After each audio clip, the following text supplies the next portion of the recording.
Bienvenue dans cette nouvelle revue de moi-même, Raph Florence Duc. Cette fois-ci, un petit 2-pack Micromasters de la gamme celle de trilogie War First Run, qui sont tout simplement les deux mini-cassettes de Sunwave, Laserbeak et Ravage. Alors, c'est le 18e de cette gamme-là, comme c'est indiqué. Bien entendu, ce sont des Decepticons. Et on a un artwork ici qui est quand même très beau avec justement les deux personnages en action sur Cybertron. À l'arrière, c'est indiqué qu'ils font partie de la patrouille d'espionnage de Sunwave, qui est montré ici justement avec les deux en mini-cassette qui forment des boucliers d'épaule, ce qui me fait vraiment pas triper.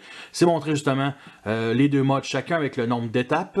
Alors, ce sont les premiers Micromasters de la gamme qui sont pas vraiment des Micromasters, c'est plutôt des Minions, les mini-cassettes, les pseudo-mini-cassettes de Sunwave, tout simplement.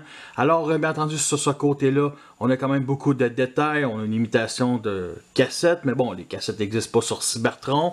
Au landau, on a ici beaucoup de pattes d'animaux, ici des parties creuses, tout à fait compréhensible. Fait qu'on a au moins un côté quand même très beau. En comparaison avec justement Ravage, ici en mini-cassette de la gamme Universe qui avait sorti avec Onde à l'époque, fait qu'un peu plus grosse, vraiment, c'est la même grosseur qu'une cassette G1 et justement Laserbeak en G1 ici qui est vraiment avec les détails de cassette, fait que sont un peu plus petits mais ça dérange rien. Et avec Sunwave de la même gamme en fan mode ici avec le kit Shockwave Lab, fait que ça fit parfaitement. On peut les mettre ici dans le torse de Sunwave. Alors moi j'avais rajouté un sticker ici au fond et ici justement, qui est tout simplement le vaisseau dans le premier épisode de G1.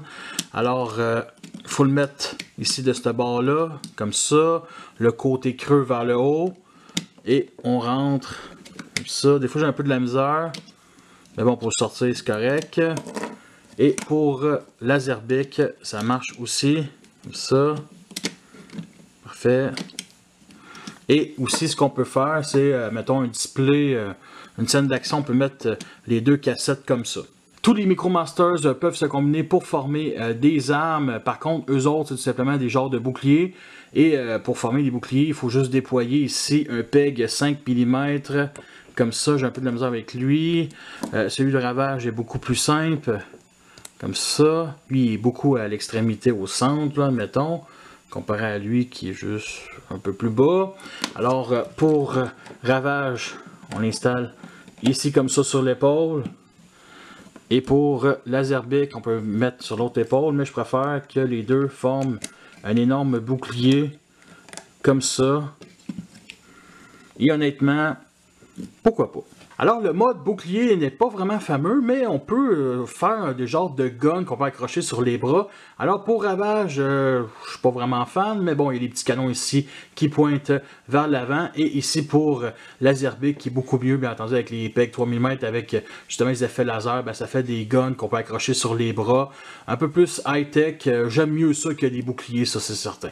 Pour la transformation, on va commencer par mon préféré des deux. Alors, Laserbeak a une transformation qui ressemble quand même beaucoup au G1. Fait qu'on déploie ici la tête du centre, comme ceci.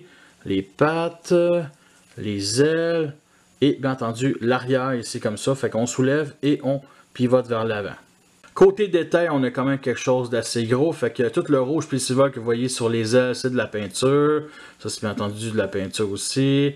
Le jaune ici sur la tête, c'est de la peinture. Le reste, c'est tout simplement le moule qui est fait de même. Fait que du gris plastoc ici. Un rouge qui n'est pas vraiment du même ton que celui sur les ailes. Mais ça me dérange pas tant que ça. Sinon, pour les articulations, ben, vu la taille, c'est carrément des étapes de transformation. Fait qu'on a ça ici. La tête, comme ça. On peut le lever. Bref. Ici, les pattes, on peut les écarter. Alors, on a ici le seul symbole Decepticon de toute la figurine. Et on a ici des PEG 3 mm pour mettre des effets laser. Justement, de la même gamme. Fait que voici mes préférés. Comme ça, sur chaque bord, ça tient super bien. Et on a même ici un troisième qui, on va dire, beaucoup plus mince. Mais qui marche quand même pareil. Comme ça, fait qu'on peut mettre les trois un peu. Comme ça, et bien entendu celui-là qui tient plus ou moins de la misère, bon, comme ça. On a 4 trous ici pour justement venir accrocher les pattes de Laserbeak. Par contre, sur ce bras-là, ça reste pas en place, ça se verrouille aucunement. C'est vraiment dommage. Par contre, sur l'autre bras, il n'y a aucun problème. Fait que ça vient se plugger, comme ça. Puis en plus, ben, ça tombe pas. Fait que vraiment cool. Je sais pas pourquoi, peut-être mon exemplaire. Un peu spécial. Fait que au moins, on a cette option-là qui est vraiment, on va se dire, c'est génial. Alors pour Ravage, c'est un peu plus compliqué, mais ça reste quand même bien pensé pour la transformation. Fait que première étape, on vient ici déployer les pattes comme ça, ici vers l'avant. On détache toutes les 4 panneaux, fait que ici à l'avant sont accrochés justement. Après ici, comme ça. Ici aussi, justement, les petits flingues, on voit ces mini pegs là. Et entre eux autres, ben, ça se fait tout seul. Un peu comme ça. Fait que on va venir déployer ici, comme ça, toute l'arrière. Comme ça. Ça va venir dégager justement la tête de Ravage. Fait que on peut utiliser ici le petit peg 5 mm gris. Comme ça, pour venir le déployer. Comme ça. Maintenant, on rabaisse ici les pattes avant. On laisse ça droit. Ensuite, on lève ici et ces deux plaquettes-là. On pivote vers le bas pour que les canons soient vraiment mis sur cet angle-là. Et on déploie ici les jambes arrière, les pattes arrière plutôt, comme ça. Alors, c'est celui que j'aime le moins des deux à cause surtout des petites pattes à l'avant puis à l'arrière. C'est super mince comparé à, mettons, ça ici qui est très épais. Alors, pour ce qui est des couleurs, on a du rouge ici pour les optiques, du silver sur le côté, ici comme ça, pour les canons, sur le dessus, et bien entendu du mauve ici aussi, pour les symboles d'exception sur chaque bord, et bien entendu du gris plastoc pour les pattes, ainsi que le PEG 5 mm que j'aime vraiment pas, ça va être noir tant qu'à moi. Alors pour les articulations, on a ici la tête qu'on peut venir lever comme ça et descendre, mais c'est de la transformation.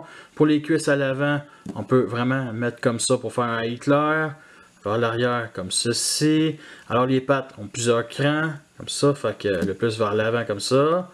Vers l'arrière comme ça, mais ça c'est vraiment pour le mode cassette, on va dire ça de même. Et pour l'arrière, ça se pivote comme ça, vraiment à fond. Et bien entendu ici, les pattes, peut les ranger ici comme ça, comme le mode cassette. Fait que, en comparaison avec leur mentor Sunwave, un Battle Masters, le dernier que j'ai présenté sur ma chaîne, Leonezer ici qui est un Battle Masters lui aussi, qui est quoi à peu près un peu plus massif mais pas tant que ça. Ravage Universe ici qui est tant qu'à moi la meilleure version de Ravage qui a sorti dans toutes les chugs. J'ai même trouvé un fan mode ATST de Star Wars en tant que cybertronien. Et bien entendu pour Laserbeak, la version G1 ici qui est un peu plus massif. Fait que ça fit parfaitement pour justement tout ce beau monde là. Je voulais rajouter de quoi sur Laserbeak. Ici on a le numéro de série sur l'aile qui est vraiment un peu dégueulasse.